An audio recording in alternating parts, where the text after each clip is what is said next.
911, what's your emergency? 5, 4, 3, 2, 1. Welcome to the PIO Podcast, a place for all things public information related for police, fire, EMS, and local government.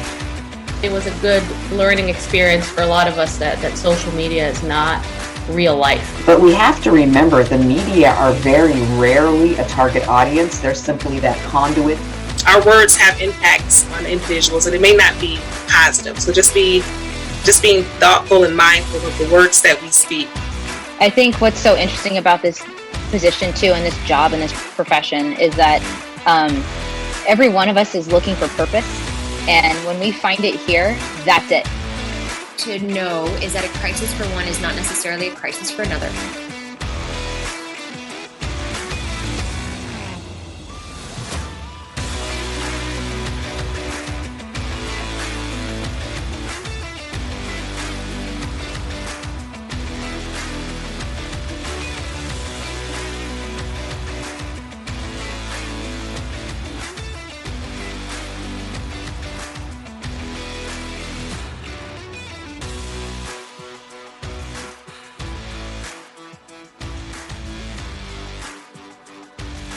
Hey guys, I wanted to jump on here for a minute. I hope you're enjoying our content. If you could take a moment to look in today's show notes at the bottom, you're going to see a link that says support for the show. The PIO Podcast needs support to keep connecting with these amazing resources. Any amount helps. Thanks everybody. We really appreciate it.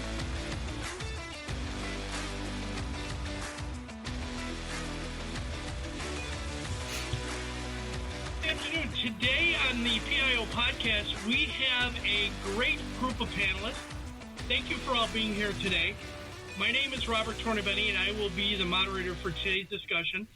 A little bit of background about me. I have 30 years of law enforcement experience working for 4 law enforcement agencies in Illinois and Colorado, with 20 years as a PIO, and I am the host of the PIO Podcast.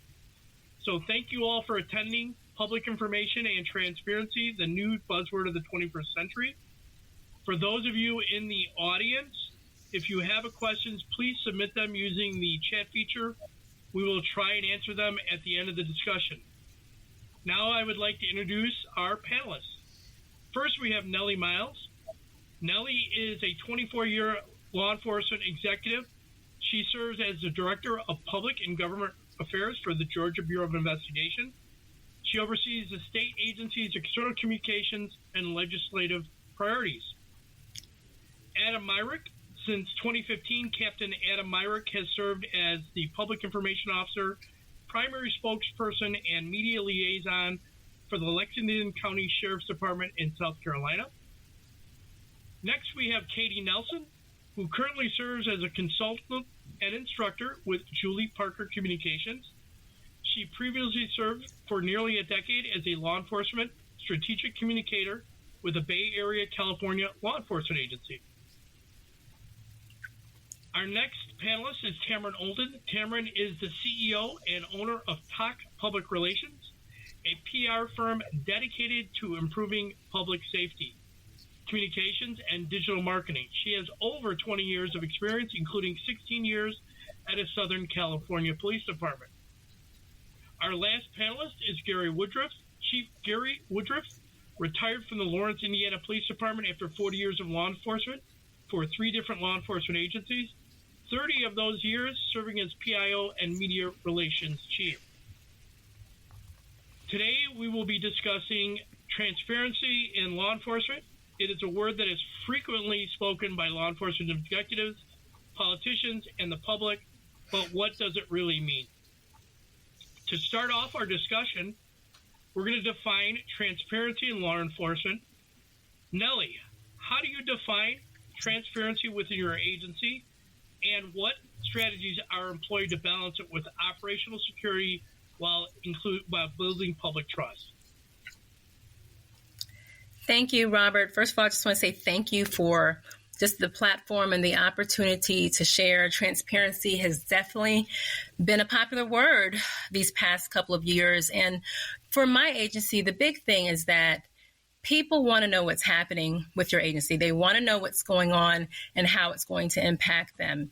So if someone from the public or the media has a question, we just make sure that we put ourselves in a position to be able to answer that question. And I think that that's really the bottom line when it comes to transparency, is that you're providing information to the public and you're making it easy. You're removing all of the various roadblocks there is to getting that information out simply, and you're also very accessible. I think a key thing also is making sure that you are responsive when those inquiries come. And as far as strategies, one of the, I think, misconceptions is that transparency means that you're just giving out everything you have. You have an investigation or something's going on and you're just unloading all information. But the reality is there are a lot of cases out there. I know for my agency, we're a state criminal investigative agency, and there's information that we might give out that could essentially compromise a case. There's guilty knowledge. There's just all types of security issues that could happen that can impact and harm law enforcement if we put the information out. And so even if you can't release everything, being able to explain the reason why you're not able to release information, I think that's very key. Educating the public, educating the people that has those questions. And for us, that's what we are constantly doing. I think that this is the PIO podcast, and I think really the bottom line is having a strong public information program. In Georgia, we have over 800 law enforcement agencies, and to date, there are still so many different agencies that don't have someone who handles communications. If something happens, they're scrambling. And so that's where we really need to start, is making sure that every agency, over 18,000 agencies in this nation, that they have a public information officer position, someone who is dedicated to that, someone who is trained, someone who is constantly looking and seeking to improve their processes. For the GBI, we didn't always start out where we're at. It took time, and it takes time to build that trust. But transparency is just that. Get that information out in a timely manner. Even if you don't have all the information, you're giving your public a reason. You're giving them information, and then you're getting back to them. Does anybody have a follow-up to that? Go ahead. Sorry. I just wanted to kind of piggyback a little bit on some of the things that Nelly talked about. She was definitely spot on, but I think that educating the public is so important, because they might not understand why you can't release something. But I think the other side of it, which I'm sure a lot of you fellow PIOs can understand, is educating internally. How many times have you had a detective or even someone in command staff that tells you, don't release that, or we can't say this, or don't put this out there? Now, outside of there is holdback information, you never want to compromise integrity of an investigation. But a lot of times they also don't know internally that technically that is subject to public release.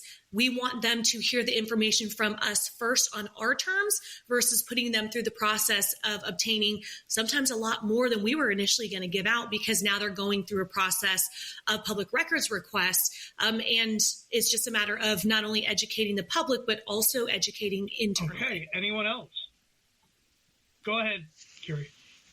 If I may, Robert, to concur with both Nelly and Tamron, and to add to that maybe, I think having your PIO, we're talking to agency leaders here in particular, to have that public information officer having a seat at the table with your command staff, either at the command staff level or at least having a seat at the table, to me is huge.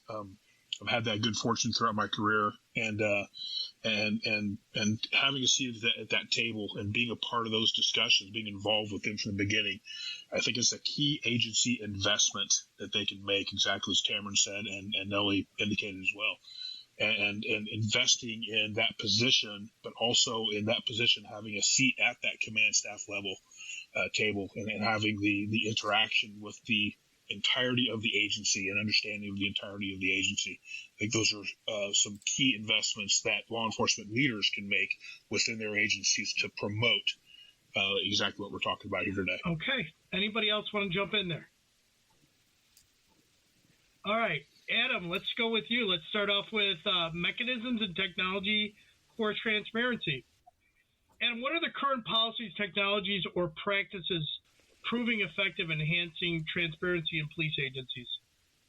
I think first and foremost, we have to go to the oldie but the goodie, and that's the website, because there's still tremendous value in a website and tremendous value in having tools and information available on a website. And despite all the apps of our world, and despite all of the social media platforms that seemingly come and go, some of them from time to time, we need to make sure that we are sharing information on a website. I think that's an important thing.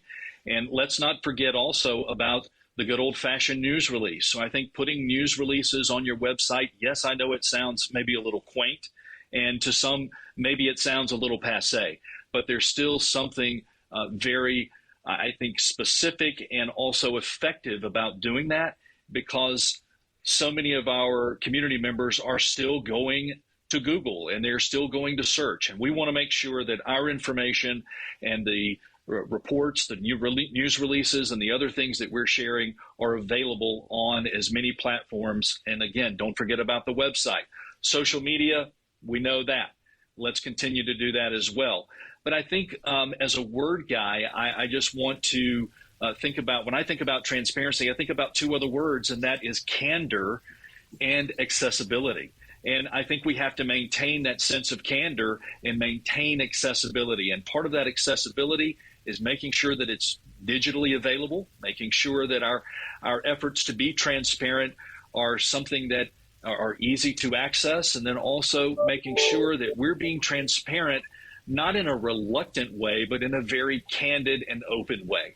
And so when we think about different strategies and tactics to use to maintain that transparency, let's remember, be accessible and also be candid, be forthright, rather than transparent maybe in not so much of a willing fashion, but in just complying with the law. Let's be open and candid and transparent again in that forthright manner. Agreed. Anybody would like to add to that? Go ahead, Katie. I think I'll jump in a little bit there. When you talk about accessibility, Adam, I would agree that you have the staples of the press release and the website. What we have to understand today is how many people are utilizing digital channels to communicate. And so accessibility extends beyond what we know and what we have known, and being comfortable enough and courageous enough to go into those spaces to be able to communicate effectively and understand that every audience has its own means to an end. So some people will prefer to get information in one avenue. Others will prefer to get it in another. Your tool belt is so vital to the credibility of your organization. And when we talk about transparency, time and transparency build out trust. And so the more that you invest in that over time, and Adam mentioned being, candid and forthright, those are really invaluable tips to be able to take away. Because if you hide something, your public is probably going to figure it out one way or another. And so hope is not a strategy when it comes to information release. Being sure that you are able to do what you do best, and making sure that your organization, particularly your leadership, understands what is best in terms of information sharing, transparency, and that connectivity that you've built out over time are really vital to the program, especially if you have dedicated PIOs or people serving in this role. I agree. I wanted to say one thing about this being transparent and having mechanisms in place. It would also include like transparency dashboards, where you have it very easily and accessible for the public to find out what your policies are, your use of force policy, your body-worn camera policy, not making it difficult for them to find them, but also then having things like access to incidents, maybe not necessarily real time, but within 30 minutes or an hour or so, where they show mapped out where incidents occur in their community. If you have that technology, I think that's important. It goes more to opening up that door to building trust with your community. Let's take a quick break. When it comes to influencer marketing, there's a podcast that covers it all that you will want to add to your playlist. The Influence Factor by the Influencer Marketing Factory. They talk about influencer marketing, social media, the creator economy, social commerce, and much, much more. They cover all aspects, including the creator economy, social commerce, the latest trends, the metaverse, TikTok trends, and that's just the beginning. The Influence Factor by the Influencer Marketing Factory. Add the podcast to your playlist right now.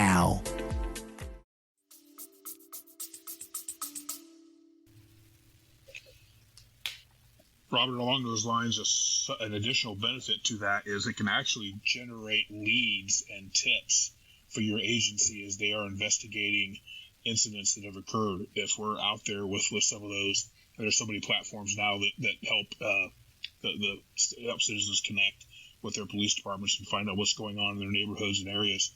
But it also increases the opportunity for the public to share information with us. We're always asking people, you see something, you say something.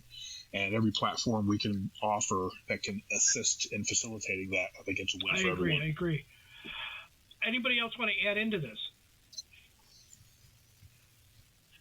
I just wanted to add one additional thing is just the foundational part of updated policies and a communications plan. It is crazy to me how many agencies, especially ones that deal with the large scale incidents that are big agencies, don't even have updated policies or a communication strategy, which is setting everybody up for failure, and that's setting you up for liability. So even just looking at your policies, do the standard policies through different softwares like Lexipol cover some of these topics? Absolutely. But you have to look at your department specific aspects that should be included in your policy. Even things such as your standards and expectations and requirements for the individual who is filling the PIO and even social media manager role, because they're not the same person, will overlap. But make sure that you have something to default to use for training and to be able to use to reference if you have turnover in the position or the team grows, that you have that foundation there. Thank you, Tamron. Nelly, go ahead. Yeah, something came to mind. On this topic, one thing I have noticed, coming from a state agency standpoint, we may be in the northern part of the state or the southern part of the state, maybe the middle part of the state. The public and the audience is different from area to area. And I think over time, if you really listen to your community members as they're commenting and making their suggestions, you'll find, I know for our agency, we have shifted from maybe that this is where they wanted to go to get their information. And now there's a new space. And I think that will also help guide those decisions, and something that I think is very important to keep in mind as you're figuring it out. There are a lot of times where you think, well, you're putting that information out because it's what you want, but also listening to what your community is asking for in those conversations will help you propel you to that next level. Nelly, how would you go about doing that then? Would that be surveying the public, or how would you best do that?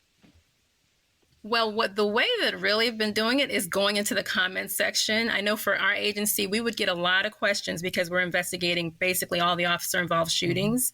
And we would get a lot of questions from the media and the public about officer-involved shootings. And like Adam alluded to, yes, we use our website, but there was a point where all of our news releases were in the same place. But 2020, I don't know if y'all remember that year, I did ask our IT people just to break out all the OISs. And so on the website, if you go now, you'll see, yes, we have the news releases, but here's a list of all the OISs. You can go right to it. And so that's just one example of just listening to the questions and going into those comments. I'm sure that there are really fancy surveys and tools that you can use, but for us, keeping it pretty basic and going in those questions and not just posting something and then I'm out, going in and saying, what are they asking? And because lots of times, well, based on that feedback, we'll send it back to the investigators and say, hey, we're getting this. Like Chief said, tips and leads, but also suggestions or ideas. Right. Okay, thank you. Anybody else want to jump in there? If nobody else has anything to add into that topic, we're going to jump into the next one. We're going to talk about the impact of body-worn cameras. So, Katie, how do body-worn cameras contribute to transparency and accountability? And how do agencies balance their use with legal and privacy considerations? I think, to kind of piggyback off of what Nelly was just bringing up, and that adaptability with transparency that comes from sharing information around, especially what is captured on body-worn cameras, it really comes down to adaptability and accountability. And not only is it holding officers accountable, but it's also holding the public accountable. We are so often defined by headline culture, 7 words or less for the most part, of what is perceived to be the reality of a situation. And what I find so fascinating about officer worn cameras is how much they tell the totality of the story from start to finish. Now, tragedy and crises are sometimes mutually exclusive, but especially in a crisis, body cameras can be something that truly helps an organization. Now, there are certainly things, at least here in California, there are laws where within 45 days we have to release officer-worn camera footage. I'm not sure if that's the same in every other state, and it certainly puts a timeline on information sharing. But I almost think that's too generous. When I teach, I often tell people, if at the 45-day mark you haven't released it yet, and you're asking for an extension, you're possibly going to further traumatize the officers, their families, even the suspects or the suspects' families, victims. There's all these other additional components that come into that. And so when you think about how you put that information out, in reality, you probably have 3 to 10 days at most, just so you're not restarting the news cycle. That story is being packaged the way that it needs to be, told to the public in a timely and effective manner. And it's also, truthfully, showing that the agency is being as transparent as possible to the capacity that they can be. Now, that doesn't always mean that, something should be released for the sake of release. Obviously, we want to protect the integrity of the investigation, and that's where that legal component comes in. But ultimately, at least where I am, a lot of that does come out eventually. I would much rather, as an organization, be in the driver's seat of information and have, Tamron mentions policies.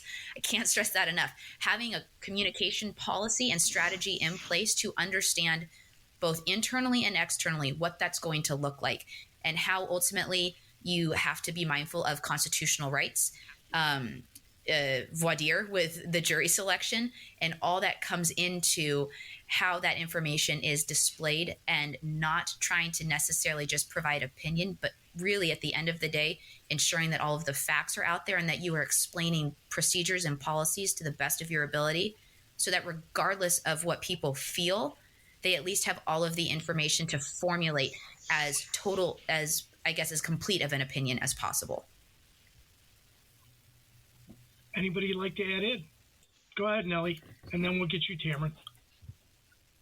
Yeah, I'll chime in. I think that Katie brings up a really strong point when you think about laws. And I have to deal with a lot of other states being a state agency, and there are just laws out there that prohibit the release of those body-worn cameras. And so I think it does go back to education, because if something happens on the other side of the country, then they localize a story and they want to understand why we're not doing things like other places.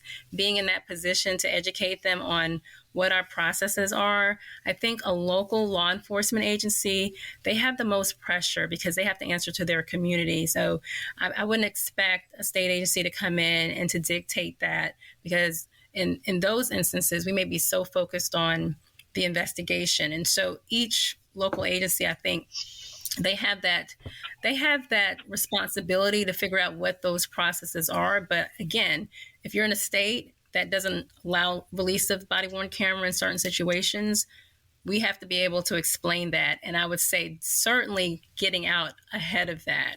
There are some cases where the prosecutor says, no, it can't be released, and we're working with the prosecutor. But these are all conversations that we try to have early on and explain a lot of times to reporters so they can convey that accurately. I know a lot of times that's what I end up having to do, get on the phone and explain, hey, this is what's going on. Because it's an active case, the prosecutor is saying it can't be released, or the local agency might decide to go ahead and put it out. But it varies a lot. There's not one uniform way of doing it, but you got to be in a position to explain it as soon as possible. Tamron, go ahead. So a couple things I wanted to kind of reference is, the concept of not only releasing when you can, putting out what you can when you can, but also thinking about putting body-worn camera footage out there proactively, not just when you have to or you're getting the pressure to, or there's a major critical incident. I worked with an agency, a client a couple years ago, who the chief was great at coming to me and saying, hey, I know that we're going to have a time where we're going to have to release it. And I don't want that to be the first time we're showing up to our community, because they're not used to us putting stuff out there. We're not a busy agency. So why don't we highlight a success story of something that happened where officers used their training, was able to de-escalate and prevent a situation that could have potentially been bad from happening by putting stuff out there. They also use it as an opportunity to educate the public on some of the practices and things that officers can and can't do. So it's showing up proactively. It's taking the opportunity to educate people and give them context as to why officers do and don't do things. And I think that that's a great idea for agencies who maybe don't have a lot of major incidents happening all the time, to maybe try out. That might be a technique. The other part of it is, if you are not putting stuff out there, maybe you're trying to fly under the radar. You're not, releasing and producing critical incident videos, but other agencies are. Eventually, it's going to come back to you.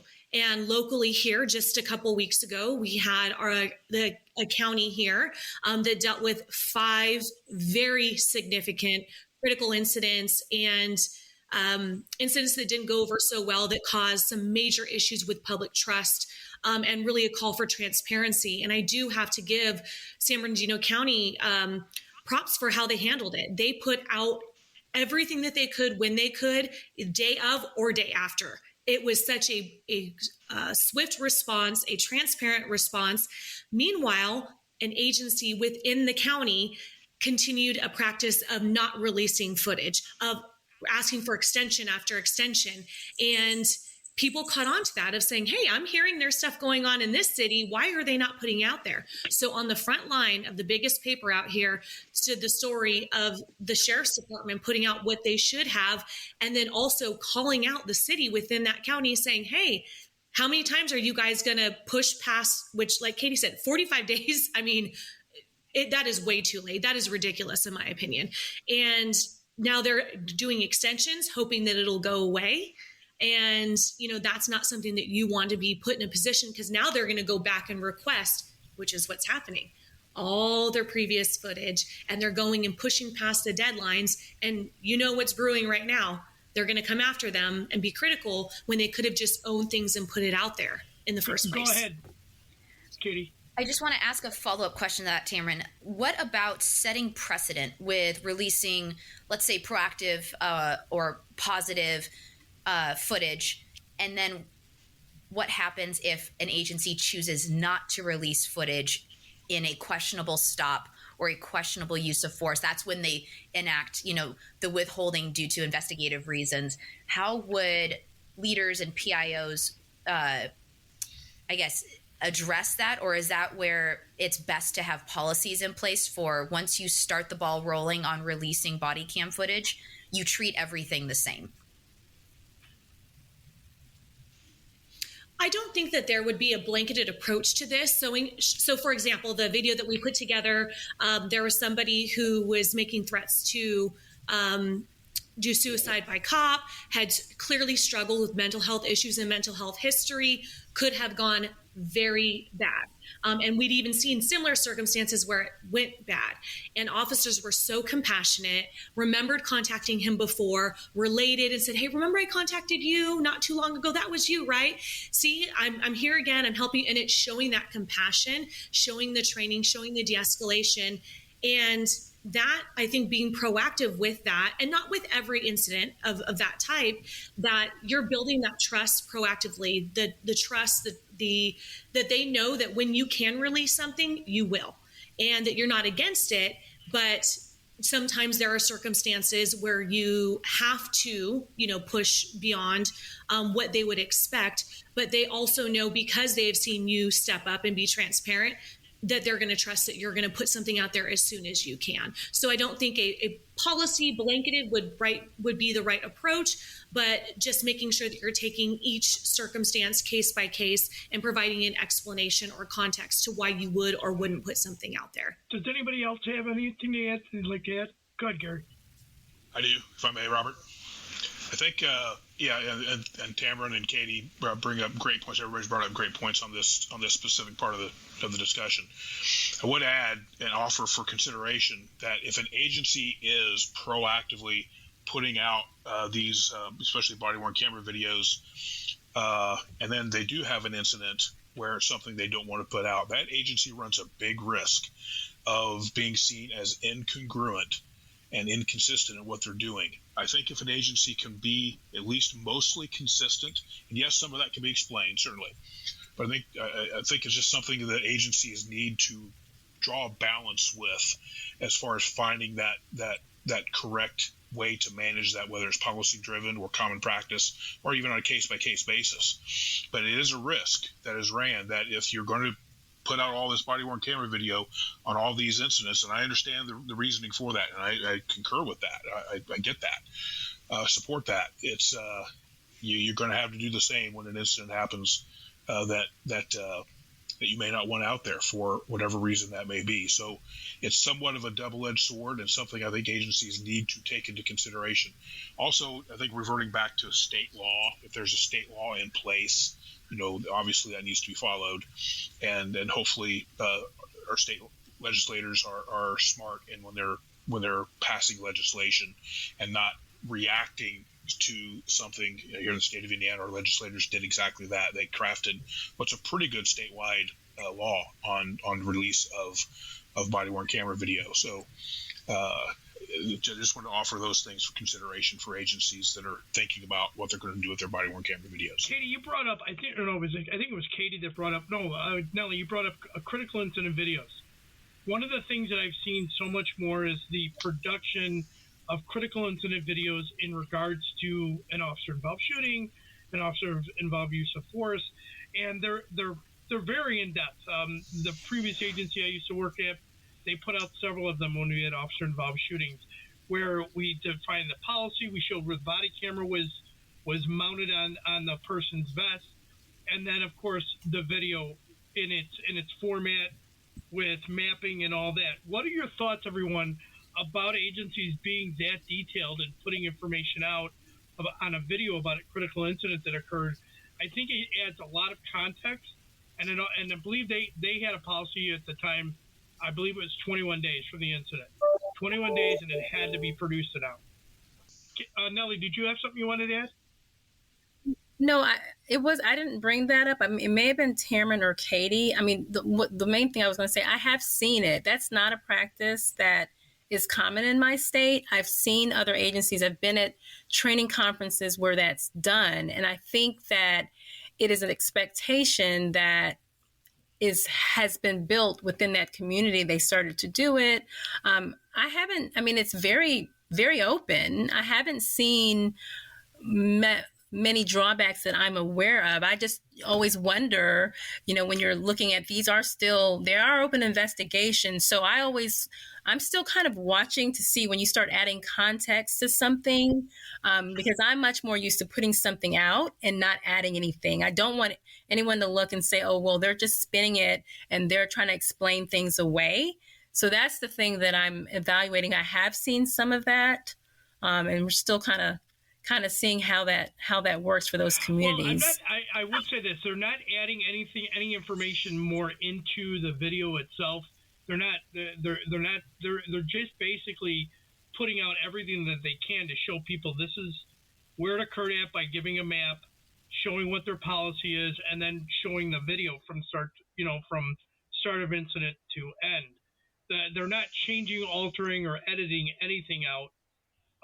They don't do any of that, although they have been accused of it in the past. And the funny thing is the videos are literally nonstop, so it's hard to show that it's just been a cut and a splice.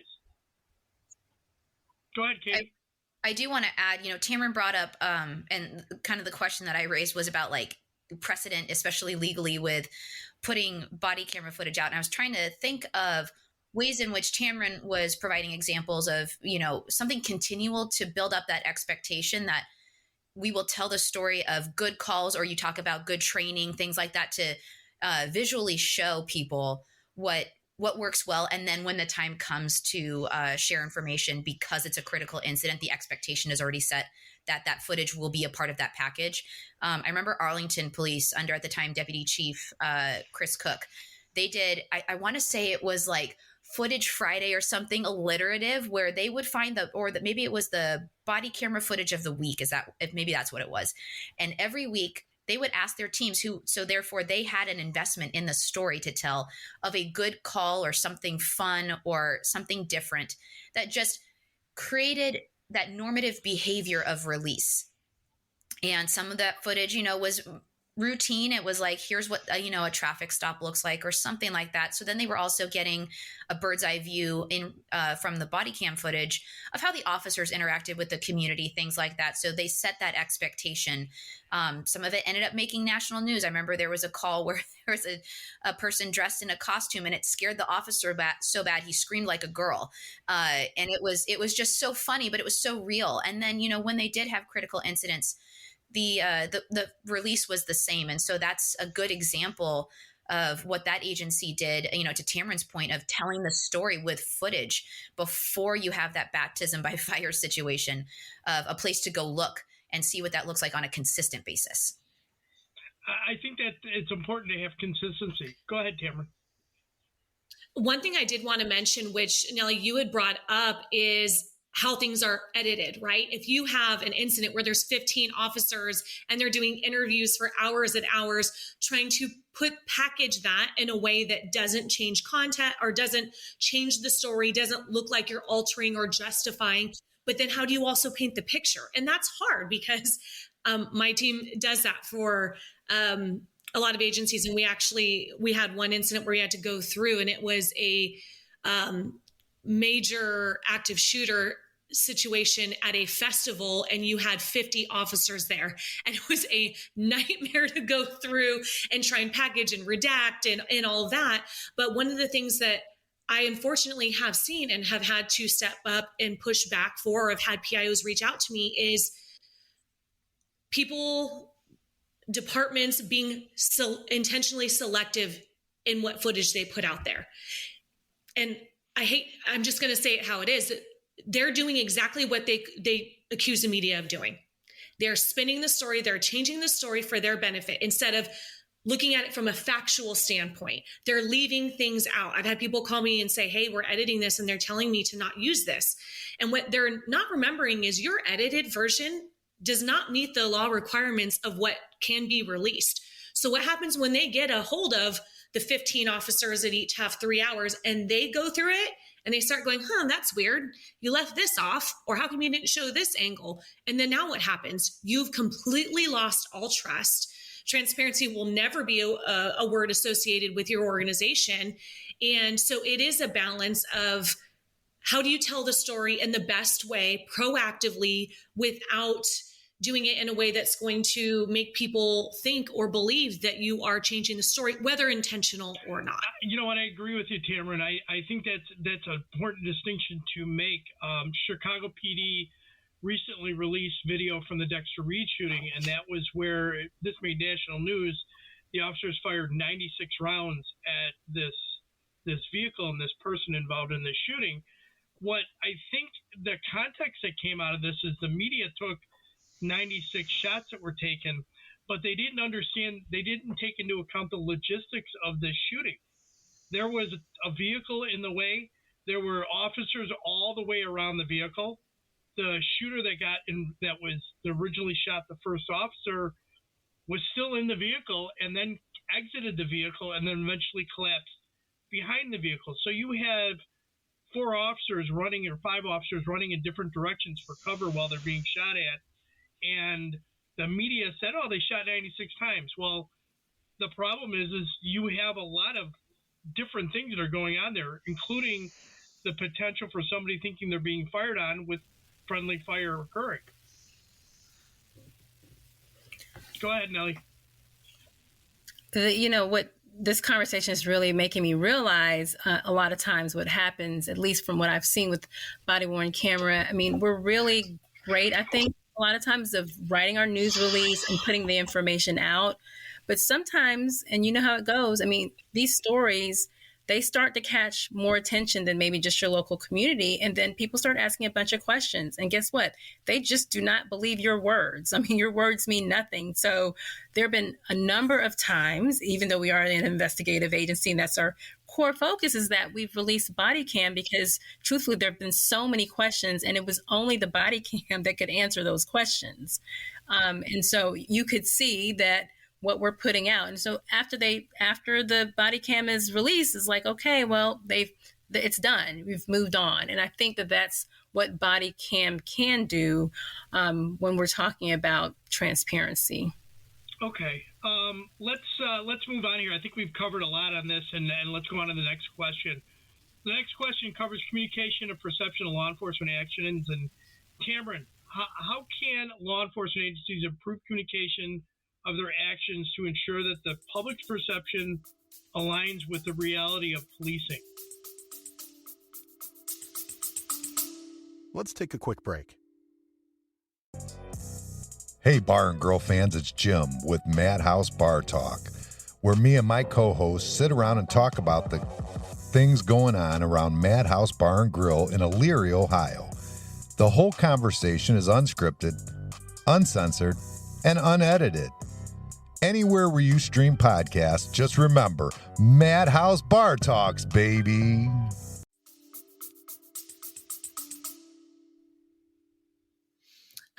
This is a tough one because, we talked about educating, right? Educating the public, educating internally. And it really does come down to that. But we also have to be realistic and understanding that no matter what we do, there are going to be people that are going to assume, why didn't you do this? Why didn't you do that? Assume that an officer's actions, were unlawful. Just because they don't know. I actually had somebody messaging me over an incident that had happened and it looked like they did a Google search and were trying to cite laws and penalties and make a case for how they felt that something should have been handled legally. And it's crazy to me. And and you always got to love when people jump in for you and have your back. And I said, okay, I'm gonna let this simmer. And people are going, what, did you get your law degree at the University of Google? But that honestly is what people think is they read something, someone told them something, they go and they do a Google search, or they apply one concept from one situation blanketly across any situation that occurs. So I think that one of the things that we can continue to do is educate people. Even something as grassroots as our Citizen Academy programs. How many times is putting people through scenarios and having officers walk them through a high-risk traffic stop where you see those light bulbs go off?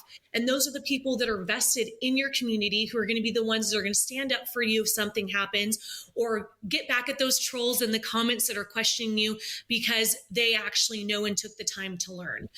Even being part of community groups and being involved with stakeholders that can amplify your voice and help kind of have your back. And I think that just the foundation of educating people and over again, because one incident's going to happen and then 3 months later, something's going to come up and you're going to have to take that as an opportunity to educate people, whether it's in your news release, whether it's a media interview, or you're doing a video statement on Instagram, that you are making sure that you don't forget, yes, give facts, but also make sure that you are educating people on why officers did or did not do something.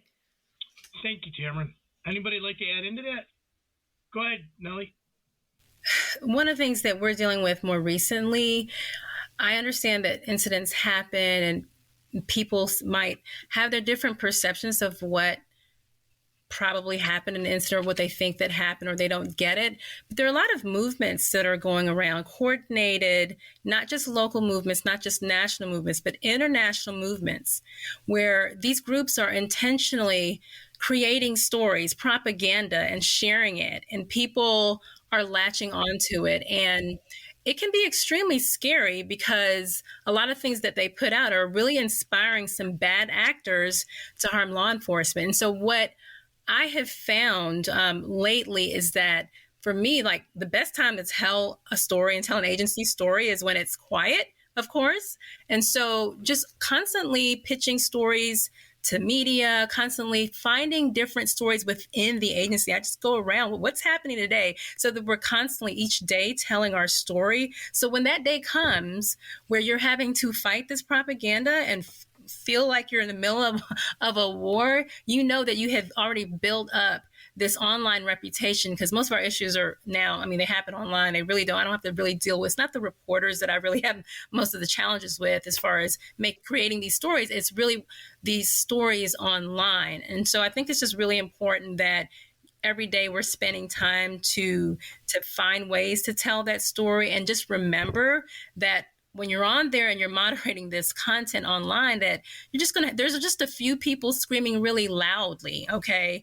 But what about the people that are not screaming, okay? The people that may be on the fence, that may not understand. You got to get in there and tell your story. Because when I found, even as a lobbyist under the dome in my other capacity, I have legislators that they may not go online and scream about it, but because if you don't say anything, they're questioning it.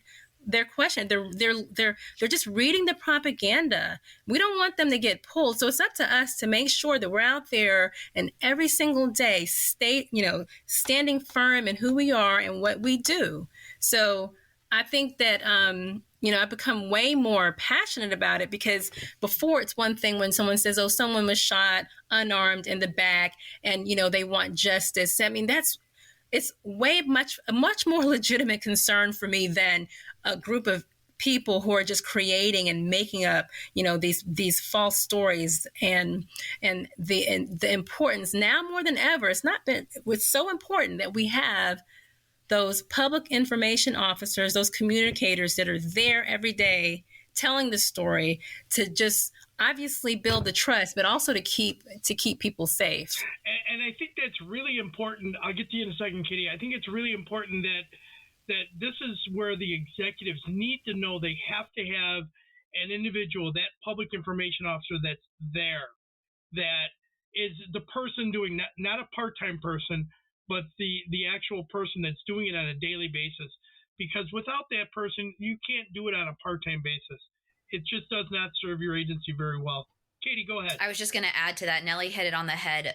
Part of transparency is also the community, including your digital one, knowing that you are there to respond and provide the education and the information, and really speaking to that silent majority. We deal with the 10%ers, the 10% of people who love us and the 10% of people who hate us. But it's that 80% in the in-between who are watching and wondering what you're going to do and what you're going to say that truly matter, because that more often than not encompasses a bulk of your community that you actually physically serve. So to your point, Robert, it was, it means something to have leadership in an organization understand the weight or the gravity of how vital it is to have a real presence and somebody there on a continual basis to be able to respond, to be able to beat back those, outlandish claims. Our brains are lazy muscles. They are more inclined to believe the most illogical thing that they read on the internet than the most logical thing they are told by primary sources of information.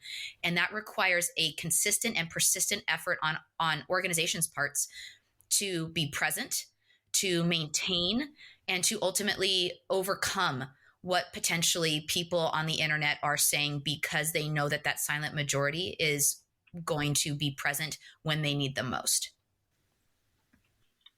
Thank you, Katie. Tamron, go ahead. I just wanted to add on to Nelly and Katie said some, they both really did a great job at providing examples and context and explaining that and bringing up such relevant points. One thing that I wanted to also bring up is I see so often that when people get attacked or questioned, or these groups come latch onto your page and now they're blowing you up, that there's the knee-jerk reaction to go silent, to turn off comments, to delete a post, that they don't know how to deal with that. And I get it's case by case. There are some times where it's just nonsense and it's, that it'll kind of settle itself. It's not worth responding to. But there are most of the times where it is appropriate, because your local community, even though these trolls are coming from 10 states over and coming and attacking your page, your local community is going, wait, is there weight to this? What's going on? How come you're not saying anything? And that you need to address it, not for the trolls, but for your audience, your constituents, your followers in your community that are wondering, what's going on here. And I think that you owe it to them to respond, and to simply go silent. It's frustrating to me when someone I'm just going to delete the post because everyone's trolling, and I'm just going to turn off comments on all of our posts. I'm going, that is the worst thing you can do, because it's like squeezing a balloon. They're going to find you're displacing their anger, their frustration. And I saw that happen with an agency who went and did that. And so their chief's desk was getting blown up. Dispatch was getting inundated where they couldn't even manage their priority calls coming in because they were getting trolled. People were showing up to the station. They were protesting because they had a small group that listened to them. And it was all because they went and ignored and shut them down, and they had something to say, and they made sure that there was a way to say it. When you close down that connection, the ability to interact with the community, you really do a lot of damage to the brand of the agency. And when there was an agency in Florida that did this, where they stopped responding to people via social media, and I think it just opens them up for, that's kind of like the absence of a response is chaos, because you allow people to create pages and act and say things without any ability to control or even correct misinformation. Well, I wanted to jump in on specific to the point that you referenced about, in Tamron as well, about the turning off the comments. I know we don't want to go too far off into the social media realm, but that is in essence having a one-way conversation. And nobody likes to be on the receiving end of a one-way conversation. And imagine standing up at a town hall meeting and saying, hey, listen, no microphones tonight because we really don't want to hear what you have to say. We're just going to talk to you. Of course, that would never work. So one other thing that I wanted to jump on in reference to something that Tamron just said, and that is, not only will that community and the 80% of your audience online wonder why you're not responding, another group that will also wonder why you're not responding are those inside your organization. They will also wonder, why are we not responding? Why are we not saying anything? And they'll begin talking among themselves behind the convenience stores at 2:30 in the morning and out in the parking lot before shift. And they're going to ask and wonder those things. And that also can create a branding issue or really damage the brand and create a messaging issue that you don't want to really have at all. So I think Tamron brings that up. Not only, though, is it good for that external audience to hear what you're having to say and weigh in as you can and as the situation calls for, but also your internal audience, they're also going to appreciate that, for lack of a better term. Thank you, Adam. Let's move on from this, and let's move on to the last question. That's a collaboration for enhanced transparency.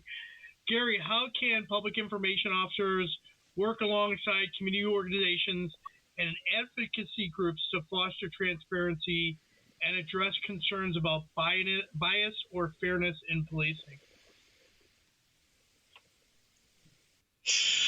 Yeah, that's a great question. Very wide encompassing. I wrote down kind of three main thoughts here as I was making some notes in my response. I think the biggest thing, in my experience anyway, that benefited me was to invest in those relationships up front, ahead of time, every day, making investments in those relationships. And how does what does that look like for your agency? That's investing in relationships within the media, within your community, with your faith-based organizations. I love earlier somebody on the panel brought up about citizens groups, citizens academy sessions. We've had such tremendous response and benefit to conducting our citizens academy sessions. If an agency isn't doing that, you should be. It's a great way to get to build community trust. The second part I considered is being available, and I know it's been mentioned before, but I'm going to reiterate it. Being available as the media contact, as the contact person for the public with your agency, being available and reachable. I can't tell you how many times I got complimented, and I'm honored for this by media and others, that, man, you're so available. Anytime we call, you respond. We email, we call, we text, whatever. You're so responsive. You could be right in the middle of a major incident, and you're going to respond and be available and be reachable. And I think that's a key, where there's a lack of information, that information is going to get told, it's going to get shared, and if we're not participating in that, it's frequently going to be incomplete, told incorrectly, and nothing else incomplete. The last of the three thoughts, fostering authenticity. I really like that word, authenticity. I would almost suggest that we think about replacing the term transparency with agency authenticity. What does that look like? If an agency has an incident and they need to take ownership of it, they need to take ownership of it right now, immediately, and get out ahead of that. That's been mentioned by others before, and I think they're spot on. Humanizing the profession. We've worked on that for a while now. We all kind of laugh about it for years. Our friends in the firefighting service are always everybody's best friend. Why is that? Well, they did a masterful job, and every time they do something, they publicize about it. They talk about it. Where here the police are, who are usually the first responding agency to that particular incident and did something before the firefighters got there. No offense to our friends in the firefighting service. We're just go about being quiet professionals. We don't talk about it. So I think humanizing the profession, and that also means that we're human beings that make mistakes on occasion, and we need to take ownership of that. And I alluded to before, but I'll say it again, telling our story. If we don't be a part of telling our own story, it will get told for us, usually incorrectly, or at a minimum, incomplete. And we need to be proactive with that, invest in those things ahead of time. And then as a final thought, consistency and congruency, I think, are really big things. I think if we are consistent and congruent with what we are doing, I think many people will give us somewhat of the benefit of the doubt when we need that. And that's all in addition to the other things our panelists have rightly pointed out throughout the whole conversation here. Thank you, Gary. I always call that the trust bank. If you do the right things all the time, you're talking to the media, you're talking to the public, you're being transparent as you can, you build up that trust bank. And when things do go bad, the community and those that are there will be a little bit more understanding, because they see you always being the authentic agency that you are. I think making investments in that ahead of time, not just with media folks, but in the communities that we serve, being out there, being known, being seen, going to the community groups, doing the Citizens Academies, making all the investments that we make on a daily basis in our communities. That is so critical. And one of the greatest things is they know you, whether you're an agency head, whether you're a chief, deputy chief, the media person. They know Gary, they know Nelly, they know Adam. It's not just the agency, it's the people in the agency. They know us.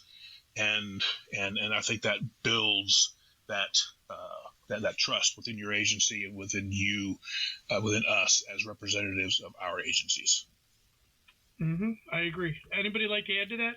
I really liked what Chief said. I think that for me, I don't think that I can do any of what you just asked, Robert, in the office. So I am constantly out in the communities with our local agency and the local communities doing just that and building that trust. One of the things that we'll find too, even within the community, is that there are a lot of families who've been victimized and they're hurting. And if they don't feel like they're getting their answers or the police are being unfair, they'll go to the media, they'll take to social media. And so I make a real point that they know who we are. As a spokesperson for the agency, I get a lot of calls from families wanting updates, and I make sure that I link them where they need to go with the investigators for information.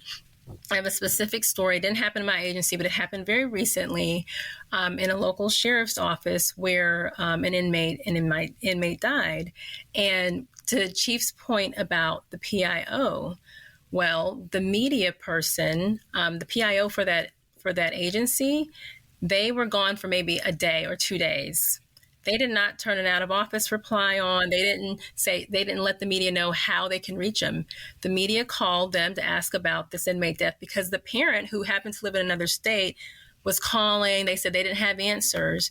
And so there was no way for that reporter to get information from the agency. They went on, they did their story. I get a breaking news alert that says, family wants answers, agency is not speaking. I'm like, this agency, they always speak. What's going on? To find out, new PIO didn't turn an out of office reply, and they went on with the story. And you know who it hurt? The families hurt, but it hurt those deputies within those agencies, because how they were being characterized is not indicative of the work that they were doing. So we owe it, like Adam said earlier, internally to do that. Even listen, this is an Our PIO podcast. I got an out of office reply. I don't want 1 hour to go by where a reporter's looking for me and they don't know who they need to contact. So they know who they need to contact if they want to know about what's happening at the GBI. So we need to be accessible. We need to communicate where they can get information on, because we're doing it for the public. We're doing it for the families. We're also doing it for our internal audience, our internal family. Thank you again. Thank you, Nelly. Anybody else like to add to this? Go ahead, Tamron. Nelly, I love how you talked about the victims, because that they are so oftentimes they don't feel heard. They don't feel that anybody cares about them. They don't have a voice. And I think that is a huge area that we could do better at overall. But just to put something out there, some things that I had done that worked well when it came to community, obviously all the things that you talked about, but going through service club meetings. So I was part of the different service club groups, the Chamber of Commerce groups, the faith-based collaborative. And then even moving over to the media side, we did a media day where we invited in media to just do a tour. We let them do a ride along just to kind of give them a peek behind the curtain. And they absolutely loved that. And we also brought them in and did a department-wide management meeting where they can talk to the managers or the supervisors who they might encounter out on the street, who's the sergeant or the watch commander, to just have a face to the name to understand, like, hey, when I call you guys, I'm not the bad guy. I'm doing my job just like you're doing your job, and here's how you can help me. And then having the officers being able to explain, hey, this is why I sometimes can't give you something. So it was nice to kind of have a mediation session almost to bring them all together. So when they showed up at the scene the next time, they're like, hey, I remember you, with the local reporters. So that was something that I thought was so valuable to bring, is just creating the relationship ahead of time so that we're not running into the tension or the issues later on down the road. Thank you, Tamron. I think you summed that up really nicely. Thank you very much. All right, guys, we have hit our time. We've hit an hour, and I don't want to – you guys are very busy. I do not want to drag this out any longer. I think we hit some phenomenal responses to these questions, and you guys really, I think, nailed it to the head there with transparency and the importance of how an agency needs to really embrace transparency and not button down. I just saw an article. The Alabama State Legislature just rejected body-worn camera release time, required body camera releasing. So it's interesting where you still have states that are fighting against being transparent in this day and age. So I hope that everybody has found some clarity on the topic of transparency. It is my hope that you can take some of that information that you heard today to your agencies and share it and maybe enhance what you're currently doing. I'd like to thank our panelists for participating in today's discussion. Thank you, everybody. I appreciate your time. Thanks, everyone. Thank you all. Thank you. Well done. That's all for this week. We hope you enjoyed this episode. Thank you for listening. Be sure to subscribe to the podcast to get notified on the latest episode. If you are listening on a platform that allows you to leave a review, please give us a review. Any review is appreciated. To support our efforts with the PIO podcast, you can click on the support button in the show notes, and any donation is appreciated. Thank you.